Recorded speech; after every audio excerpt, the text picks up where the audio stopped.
Hello guys, ഇന്ന് വൈഫിന്റെ birthday ആണ്. സർപ്രൈസ് ആയിട്ട് പോകുകയാണ്. Let's go. ഒരു നിഷ്കളങ്കനായ മനുഷ്യന്റെ ഒരു നിഷ്കളങ്കമായ ഒരു ബർത്ത്ഡേ സർപ്രൈസ് കണ്ടു നോക്കുക.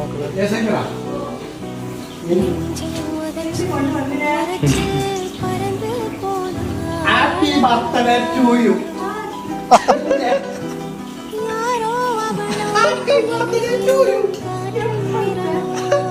ഇന്നത്തെ ഡേറ്റ് നോക്ക്. നിന്റെ എനിക്ക് പോലും അറിയില്ല. നിന്റെ മോൻ പറഞ്ഞത് ഒരു ശുദ്ധനായ മനുഷ്യൻ.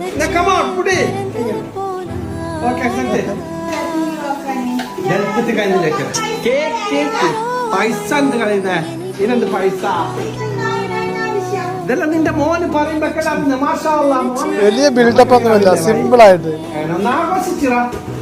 ഓക്കെ, അപ്പൊ ബാ തന്നറേ സർവത്ത് താഴ്ക്കുന്നേ. കേക്ക് മുറിക്കാലോ. ചാക്കുട്ടാൻ മുറിക്കുന്നല്ലേ ഇപ്പൊ ഒരു പൊളിയൊന്നിനാക്കട്ടെ. ചോറും കറിയും വയ്ക്ക, അതിന്റെ ഇടയിൽ ഇത് തിന്നാലോ. സംഭവം നല്ല അടിപൊളി ഉഷാറായിട്ടാ. സംഭവം സിമ്പിൾ ആയിരുന്നു, പക്ഷെ പൊളി. സ്നേഹമാണ് വേണ്ടത്.